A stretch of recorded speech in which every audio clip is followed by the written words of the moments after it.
Hello বন্ধুরা, good evening. ছাদে চলে এসেছি আর অনেকগুলো কাজ আজ সারতে হয়েছে। যেমন প্লাস্টিক পেতে নিয়েছি, আজ এই গোলাপ গাছগুলো রিপোর্ট করাবো। এই গাছগুলো এবছরের নতুন আমার গোলাপ গাছ আরও আছে, সব সিন্ডারে রয়েছে। যেহেতু শীতের সময় এনেছি তাই জন্য মাটি ভার্মি কম্পোস্ট দিয়ে একটা টবের মধ্যে বসিয়ে দিয়েছিলাম, কিন্তু সারাটা বছর যা গরম পড়ে সেখানে কিন্তু এই মাটিতে আমার গাছ আমি রাখতে পারি না, এতটাই গরম পড়ে, পাতা পুরো ঝুলে যায় আর মাটির স্যাঁতস্যাঁতে ভাবেতে গাছের গোড়াও পচে যায়। সেই জন্য আমি সিন্ডারে গাছ করি।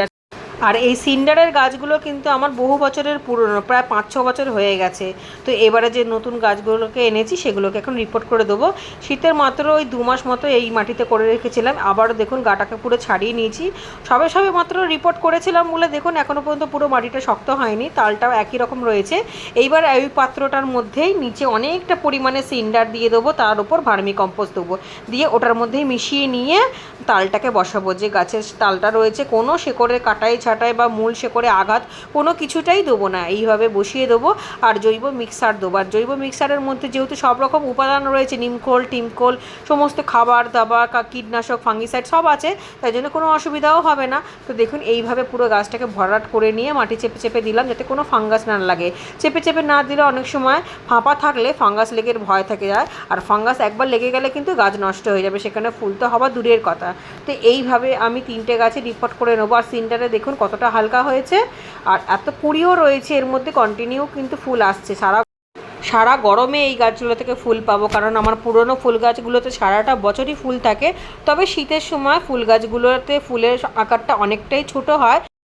আর এই টবগুলোতে যে মাটিগুলো ছিল কদিন, মানে মাটিগুলো তো বেশি পুরনো একদমই হয়নি, মাত্র শীতের 2 মাস মতনই হয়েছে। এই মাটির মধ্যে কিন্তু সম্পূর্ণ খাবার মেশানো রয়েছে, যেমন ভার্মি কম্পোস্ট, জৈব সার সব কিছু। তো মাটিটা আমি গুছিয়ে রেখে দেবো।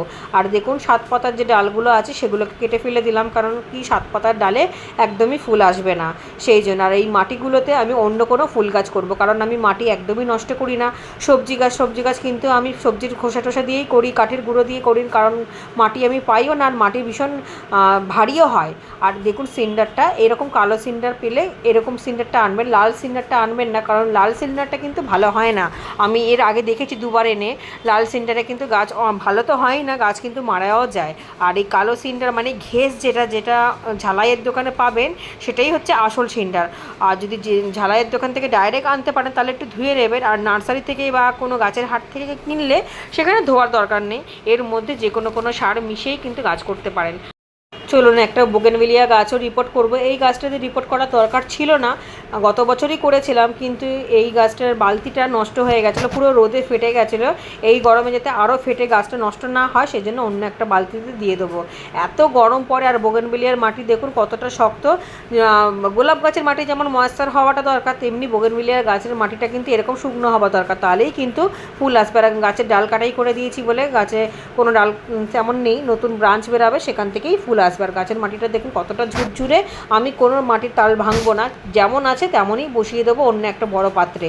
কারণ গত বছরে যে বালতিটা ছিল সেই বালতিটা রোদেতে এত নষ্ট হয়ে গেছে, এবছরে জল টল দিলে বা রোদ পড়লে আরোই ফেটে যাবে, সেই জন্যই করা। তো এরকম আর একটা বালতিও আছে, আজকে একটা বালতি করলাম, অন্যদিন আর একটা বালতি করে দেবো। তো এরকম করে নিচে ভার্মি কম্পোস্ট দিয়ে দিলাম, তারপর ওই গাছের গোড়াটা বসিয়ে দিয়ে ওপরে আবারও ভার্মি কম্পোস্ট আর এই মিক্সে জৈব সার যেটা আমি তৈরি করেছি সেটা দিয়ে দেবো। আর কোনো খাবার আর কোনো দেওয়ার দরকার নেই। আর বোগেনভিলিয়া গাছ তো খুবই সহজ একটা গাছ, এই গাছে যত কম খাবার দেবেন ততই ফুল আসবে, বেশি খাবার দেওয়ার প্রয়োজন পড়ে না। জলটাও খুব মেপে দিতে হয়, তবে একবার কুড়ি আসতে শুরু করে দিলে তখন জলটা দিতে হয়, কিন্তু যতক্ষণ না কুড়ি আসবে ততক্ষণ কিন্তু আপনাকে জল দিতে হবে না, কারণ জল না দিলেই জলের অভাবেই গাছের ফুলের কুড়ি আসবে। তো মাটিটা আমি এইভাবে চেপে চেপে দিলাম। আর চন্দ্রমল্লিকাতে দেখুন আবারও নতুন ডাল ছেড়েছে, আবারও নতুন কুড়ি এসেছে, আর অনেক ছোটো ছোটো ফুলগুলো ফুটতে শুরু করেছে। এই গাছকে সারাটা বছর আমি বাঁচিয়ে রেখে দেবো, কারণ এই ভ্যারাইটিটাই আমি রেখে দেবো। আমার সাথে এই ভ্যারাইটিটা ছিল না, অন্য ভ্যারাইটির গাছের রঙগুলো মানে ফুলের রঙগুলো আমার পছন্দ ছিল না বলে আমি গাছগুলোকে তুলে ফেলেছি, কিন্তু এই ভ্যারাইটিটা আমি সারাটা বছর সংরক্ষণ করে রাখবো, সামনের বছর এখান থেকেই আমি অনেক চারা করে নিতে পারবো। সমস্ত মাটি ফাটি গুছিয়ে তুলে নেবো, কারণ ছাদ যদি পরিষ্কার না করি তাহলে জল দেওয়া যাবে না, এর মধ্যে জল দিলে ছাদ পুরো কাদা কাদা হয়ে যাবে আর কাজ করতেও অসম্ভব হয়ে যাবে। তাই জন্য সমস্ত জায়গায় মাটি ঠাটি তুলে, খাবার তুলে, পরিষ্কার করে ঝাঁটা ঠাটা দিয়ে প্লাস্টিক গুছিয়ে, যেহেতু ছাদটা ছোটো তাই অগোছালো করে রাখলে আরোই কাজ বেড়ে যাবে। অল্পর মধ্যে সমস্ত কাজ করে নিচে চলে যাব, নিচে গিয়ে সন্ধে দেবো। এই টাপটাকেও সরিয়ে নেবো, কারণ শুনছি আবার বৃহস্পতিবারের দিকে বৃষ্টি হওয়ার সম্ভাবনা আছে। যেতটুকুনি কাজ এগাতে পেরেছি ততটুকুনি কাজ আপনাদেরকে সাথে শেয়ার করেছি, বাকি যখনই যা করব সেটা আপনার সাথে শেয়ার করবো। আর যদি কোনো অসুবিধা থেকে থাকে বা গাছের ব্যাপারে যদি কোনো কিছু জানার থাকে তো আপনারা কমেন্ট করে জানতে পারেন। দেখুন এদিকে সমস্ত কাজ শেষ, এবার গাছের অল্প একটু জল দিলেই হয়ে যাবে। টাপটাকেও রেখে দেবো নিচে। টাপটা কিন্তু যথেষ্ট ভারী, যেহেতু মাটি, আর মাটি দিয়ে গাছ আমি করি না এই ভারীর জন্যই। কারণ কি, আমি অনেক সবজি গাছ করি, আর যদি সবজি গাছগুলো মাটি দিয়ে করি তাহলে অনেক বেশি ভারীও হয়ে যাবে, টানা নেওয়াতেও ভীষণ মানে মুশকিল হয়ে যাবে। এদিকে রঙ্গন গাছটা বাকি ছিল, রঙ্গন গাছে ডাল কাটাই করে দেবো। আর যেহেতু রঙ্গন গাছটা শেকড়টা খুব একটা বাউন্ড হয়নি, রুট বাউন্ড হয়নি বলে আমি খুব টপটাকে চেঞ্জ করবো না, আমি এই টপটার মধ্যেই রাখবো একটু করে নতুন মাটি দিয়ে। যে মাটিটা আমার তৈরি করা রয়েছে, আর ডালপালাগুলো ছেটে দেবো, কদিন পর নতুন ডালপালা হয়ে আবারও ঝোপালো হবে, আবারও খুব সুন্দর রঙের ফুল হবে। এই গাছটাতে লাল রঙের রঙ্গন আছে, খুব সুন্দর ফুল হয়। আর দেখুন রুট বাউন্ড হয়নি, খুব সুন্দর সতেজ শেকড় আছে, নতুন নতুন শেকড়ও ছেড়েছে। অল্প একটু জৈব মিক্সার সার যেটা বানিয়েছি সেটাকে দিয়ে জল দিয়ে এক সাইডে রেখে দেবো। ভুলে গেছিলাম জানেন তো, যখন আমি এই বোগেনভেলিয়া গাছটা রিপোর্ট করেছিলাম তখন এটা চোখে দেখিনি, খেয়াল করিনি। যখন ওই টাপটা নিয়ে গেলাম তখন দেখলাম, তো করেই ফেললাম, সামনে রয়েছে যখন। এরকম করে টুকটাক করেই কাজ করি আমি। একসাথে তো সমস্ত কাজ করা সম্ভব না, কারণ সংসারে আরও অনেক কাজ থাকে, ছেলেমেয়েরও কাজ থাকে। আর গোলাপ গাছগুলো এখন কদিন এর দিকেই থাক, এখন যেহেতু রোদের তাপটা অতটা নেই, পরে গুছিয়ে রেখে দেবো সাইডে। যেহেতু গোলাপ গাছকে গরমের সময় তাতানো রোদের মধ্যে রাখা ঠিক না, তাহলে পাতাগুলো জ্বলে যাবে, ফুল আসবেও না, কুড়িটাও পুড়ে যাবে। সেই জন্য গাছের আড়ালে ছায়া ছায়া রাখবো। আর যদি আপনাদের সেট থাকে তাহলে সেটের মধ্যে রাখবেন, সেখানে সারাটা বছর গোলাপ গাছ থেকে আপনারা ফুল পাবেন।